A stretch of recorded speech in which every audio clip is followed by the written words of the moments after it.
Voice of America Washington से news minute के साथ मैं हूं ताबिंदा नईम। सिक्योरिटी खतरात के बावजूद अमेरिका समेत दुनिया भर में नए साल का पुरजोश इस्तकबाल शुरू हो चुका है। न्यूयॉर्क के टाइम्स स्क्वायर पर नए साल की तकरीब में 10 लाख अफराद के जमा होने की तवक्को है, जिसमें अहम अमेरिकी गुलकार और कॉमेडियंस अपने अपने अंदाज से नए साल को खुशामदीद कहेंगे।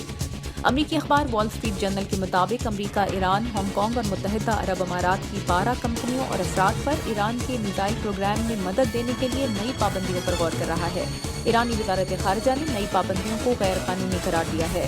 शुमाल मशरकी शाम के शहर कमिश्ली के ईसाई आबादी वाले इलाके के 2 रेस्टोरेंट्स में धमाकों की जिम्मेदारी दाइश ने कबूल की है। धमाकों में 16 अफराद हलाक और 35 जख्मी हुए हैं।